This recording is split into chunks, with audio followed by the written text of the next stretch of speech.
अस्सलाम वालेकुम and welcome to Musafir vlogs. आज के व्लॉग में हमारी जर्नी स्टार्ट होगी चिल्लास से और टारगेट हमारा है पहुंचना खलती तक। पंडर से पहले खलती लेक आता है, वहां तक पहुंचना है और एज़ पर गूगल मैप्स इसका टाइम तकरीबन 7.5 घंटे का है, लेकिन ऑन ग्राउंड कंडीशन प्लस हमारा जो रूटीन ट्रैवल होती है, क्योंकि हमने वीडियोस वगैरह बनाते जाना है, रुकते रुकते आराम से जाना है, तो उसमें तकरीबन ये ड्यूरेशन हो जाएगा 10 से 12 घंटे का। तो लेट्स सी, स्टार्ट करते हैं आज का ब्लॉग।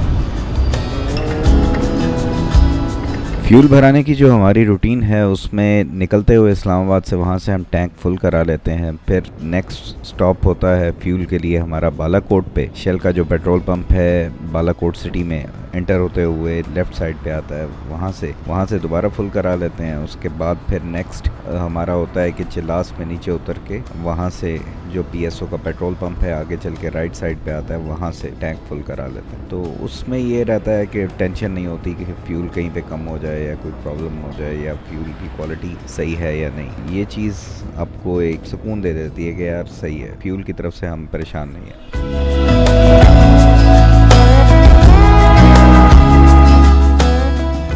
चलते चलते अब हम पहुंच गए थे रायकोट से थोड़ा सा पहले एक जगह आती है ततापानी। ये वो एरिया है जहां पे मैसिव किस्म की लैंड स्लाइडिंग रहती है और यहाँ का पैच रोड का वो प्रॉपर नहीं बन सका अभी तक, क्योंकि लैंड स्लाइडिंग होती रहती है मुसलसल। ये पहाड़ सारा मिट्टी का, पत्थरों का पहाड़ है और ज़रा सी बारिश होती है या ज़रा सा भी कुछ हो तो ये यहाँ से स्लाइड करके वो नीचे रोड के ऊपर आ जाता है। और इसकी क्लियरेंस के लिए जो स्टाफ है यहाँ पे NHA का, वो काफ़ी कोशिश में लगा रहता है।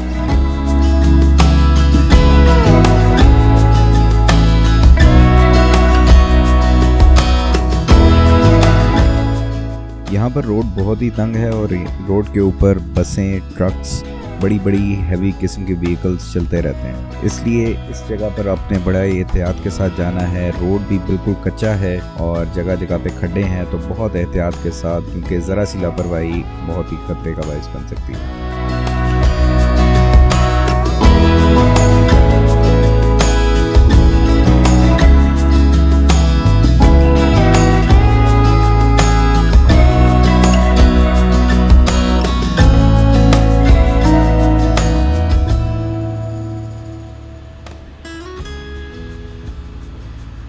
अब हमने रायकोट का ब्रिज क्रॉस किया और उसके बाद से रोड जो कराक्रम हाईवे का है बहुत ही स्मूथ हो जाता है। ऐसा रोड जिसके ऊपर ड्राइव करने का अपना ही मजा है, बेशक आप बाइक पे जा रहे हों या गाड़ी पे जा रहे हों। नेक्स्ट स्टॉप आएगा जो टर्न होगा राइट साइड पे अस्टोर के लिए, तो तकरीबन 15 से 20 मिनट के बाद वो रोड आएगा जहाँ से अगर अस्टोर जाना है, देवसाई जाना है, तो आपको राइट टर्न करना होता है।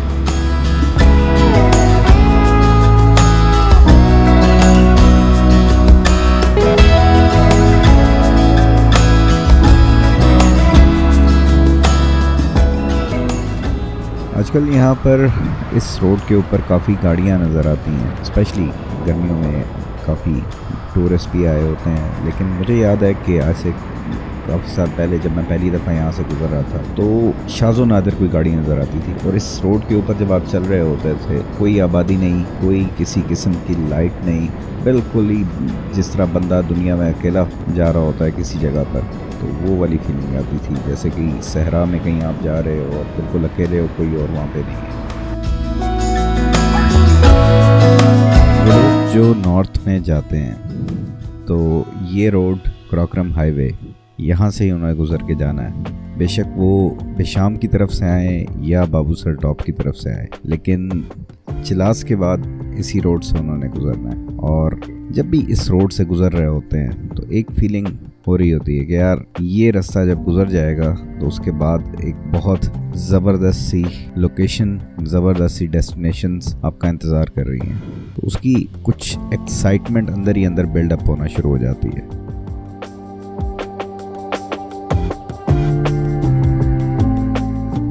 नॉर्दर्न एरियाज़ की वैलीज़ में एक और जो चक्कर होता है वो ये कि टाइम बड़ी जल्दी से गुजर जाता है। आप एक तो क्योंकि ट्रैवलिंग बहुत कर रहे होते हो और कहीं पे अगर आप होते भी हैं तो आप बैठे हुए गपशप लग रही है, बड़ा ज़बरदस्त से टाइम गुजार रहे हैं, पता ही नहीं चलता कि टाइम कैसे गुजर गया। दूसरा ये कि इन वादियों में जब सूरज किसी पहाड़ के पीछे चला जाता है, गुरूब हो जाता है, तो फिर अंधेरा बहुत तेज़ी से फैलना शुरू हो जाता है। अब हम जगलोट के करीब पहुंच चुके थे और इसके बाद गिलगित आना था। गिलगित में हमारा यही था कि रात हो गई है और नेक्स्ट हमने जाना फंडर की तरफ था और वो भी तकरीबन कोई 3 से 4 घंटे का रास्ता है। तो यही सोचा था कि यहाँ से खाना वगैरह खा के, क्योंकि हो सकता है आगे फिर रास्ते में हमें कोई अच्छा होटल ना मिले, तो यहाँ से खाना खा के फिर हम आगे निकलें।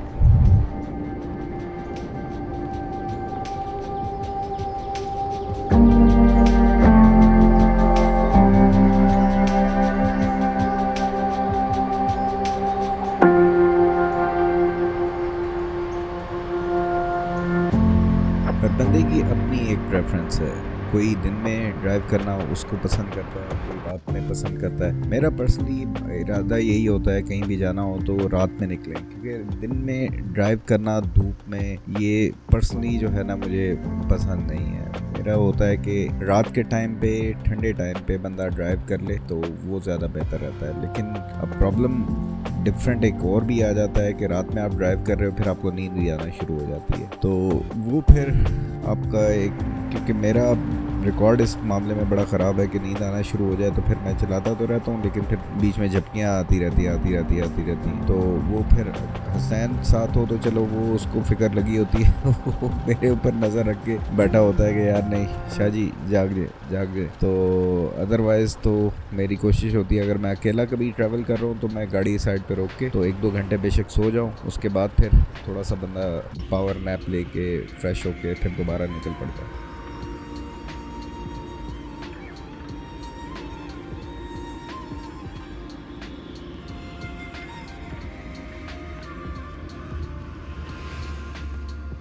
अच्छा जी, छोड़ दें अब, खाना आ गया, खाना खाते हैं और उसके बाद खाना खाने के बाद फिर हमने दोबारा से जर्नी स्टार्ट की टूवर्ड्स फंडर, और उसके लिए जो शंदूर रोड है गिलगित में दरिया के साथ साथ जाता है बाहर, तो वहाँ से हमने जाना था। लेकिन जैसे ही हम निकले उस रोड के ऊपर थोड़ा सा आगे गए तो वहाँ पे रोड बंद किया हुआ था, तो फिर दूसरा रास्ता था वहाँ से गए, वो भी बंद था। तो ये 3-4 रास्ते जो वहाँ पर जाके मिल सकते थे से हम शंदूर रोड के ऊपर जाके कनेक्ट हो सकते थे, लेकिन वो सारे के सारे बंद थे। अब प्रॉब्लम ये आ रही थी कि यहाँ पे इंटरनली कोई इशू चल रहा था गिलगित में जो पिछले 3-4 दिन से था, और तमाम दाखिली और ख़ारजी रास्ते वो बंद किए हुए थे। एक रास्ता खुला था जिसका हमें काफ़ी देर फिरने फराने के बाद, पूछने के बाद पता चला कि आप गलियों से होके पीछे चले जाएं और वहाँ से कोई रास्ता, एक पुल बना हुआ है, वो आपको बाहर ले जाएगा और मेन शंदूर रोड के ऊपर ले जाएगा। तो काफ़ी तकरीबन यहाँ पे हमारे 2.5 से 3 घंटे लगे इसी चक्कर में घूमने घुमाने में, और उसके बाद फिर खैर हम उस रास्ते से होके निकले और बाहर फिर हम शंदूर रोड के ऊपर चढ़ गए।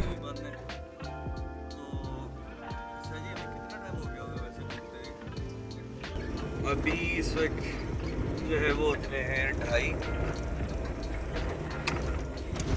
अगर टाइम में दिखा सकूँ तो जितने झटके लग रहे हैं इतना में तो मुश्किल ही है टाइम नज़र है। खैर तो अभी हम लोग सिंदूर की तरफ जा रहे हैं और गागोज जो है वो तकरीबन कोई 15 किलोमीटर अभी यहाँ से मज़ीद है। तो हम लोगों की कोशिश यही है कि कितना ट्रैवल करके करीब पहुँच सकते हैं पहुँचे। और शदीद का टारगेट है गलती तक अगर पहुँच जाते हैं तो वहाँ पे फिर हम नाइट स्टे कर लेंगे, क्योंकि उसके बाद के व्यूज़ भी बड़े प्यारे हैं और वो मैं चाह रहा हूँ कि दिन की रोशनी में हम देखें, कैप्चर करें। सर्दियों में हम आए थे, आप लोगों को याद होगा हमारा जो जनवरी में व्लॉग्स हमने बनाए थे, फंडर वैली का विजिट किया था। अगर आप लोगों ने नहीं देखे तो वो मैं ज़रूर रिकमेंड करूँगा कि आप लोग जो है वो बहुत ही ज़रूर जाके देखें हमारे चैनल के हिस्ट्री में प्लेलिस्ट के अंदर, तो वो आपको बहुत मज़ा आएगा, क्योंकि वो एक डिफरेंट एक्सपीरियंस था जो नॉर्मली टूरिस्ट वगैरह या कोई भी नहीं करता है, क्योंकि वहाँ पे बहुत ही एक्सट्रीमली लो टेम्परेचर था, -25 तक वहाँ पर गया था जब हम गए थे।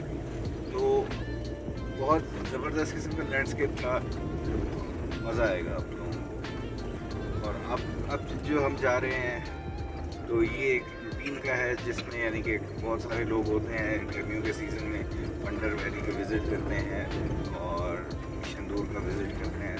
तो इस दफ़ा शंदूर फेस्टिवल के लिए हम जा रहे हैं, तो वो भी आपको दिखाएंगे कि किस तरह से कैसे होता है और कोशिश करेंगे कि इस जर्नी की भी सारी डिटेल्स आपसे शेयर करें। Thank you.